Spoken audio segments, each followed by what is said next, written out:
The affair is back for season 2, and I still have no idea what is going on, which is why this is such a great show. The show starts with what feels like a dream, and I can't decide whether it is or isn't. And then Noah wakes up, which is a relief since I thought he was going to run over someone. Noah is back at his guest cottage just writing his novel, and he goes to meet with his editor to discuss the ending. The editor wants him to end with a murder plot, and he wants to keep it with something just real mundane, like dinner. Noah, why would you cut a murder plot? He's also moving out of Helen's house and has an altercation with her mother. Helen's mother is such the puppet master. She just manipulates everything and everybody to do what she wants, because she's got the money. The only problem is the puppets eventually hate the puppet master because they don't really want to live on a string, but they still want to live with the money. So it's a real icky, tricky balance. She and Helen has packed his stuff in the basement and he really has nothing. He then ransacks the house and threatens to shove Granny down the stairs and to make it look like an accident. Wowzers! Sadly, his son is still in the house. Then when he's leaving the house, his young son Trevor runs up to him and gives him a big hug, and he says, "Mommy says you're going to work everything out and you're going through a midlife crisis." But that's not the case. Noah sets him straight. No, they're actually getting a divorce, and the kid punches him in the nose. This bad day gets worse when he meets with the mediator and Helen. Also during his scenes, we see the investigator come back into play, who we know now is a liar and a crazy person. But Noah doesn't know that, and so they start discussing what they're going to do about his, killing someone. The investigator wants him to take a plea deal, but he says, "No way, I want a trial."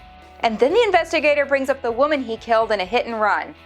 What? Was it a dream or was it real? We also know he's back to living with Allison, and everything seems so dreamy. Part 2 of the show is not Allison though, it's actually Helen's story. She's devastated by the divorce, and in her memories of this day, she wakes up in bed with who else? Their mutual best friend. How many hot middle-aged guys are there in New York? It seems like there's just an endless supply. There is a very awkward sex scene, and to be honest, I'm just not a big fan of the graphic sex scenes, but that's just me.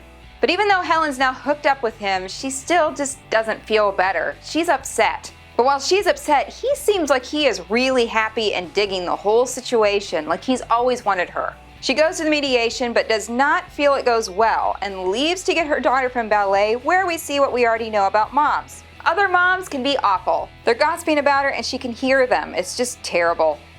She leaves but gets home to a screaming Whitney, a sobbing Trevor, and an annoying mother, so it's all just bad news.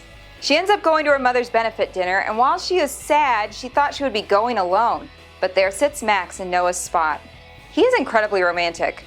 She's also taken up vaping pot. Now for the part of the review where we play He Said, She Said, and try to decide who's telling the truth. He says the mediator was super happy and jokey and kind of annoying. She says the mediator was obnoxious and rude. I'm gonna go with Helen on this one. He recalls the meeting as them sitting in kind of a circle, all as equals. But in Helen's memory, Noah and the mediator sat both across from her and she felt ganged up on. I'm gonna go with Noah on this one. I think Helen might have a bit of a victim attitude. He says he wants joint custody and can't wait to have kids all the time.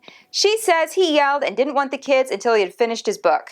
I'm going with Helen on this one too, because I think he really is desperate for the cash so he can get the kids back, and he wants to finish his book. One thing they do agree on is that Noah took the painting that his father had made for him that had hung in their bedroom. And we know they are actually getting a divorce. And we know that Helen and Noah agree that she did hire a high-powered attorney to get Noah off. Questions we're left to wonder about. Why would Helen pay for his attorney? Is she that desperate to have him back, or does she just not want her kid's dad in jail? Why wasn't Josh Jackson in this first episode? And who is this dead woman? This was a great premiere, and I am totally hooked.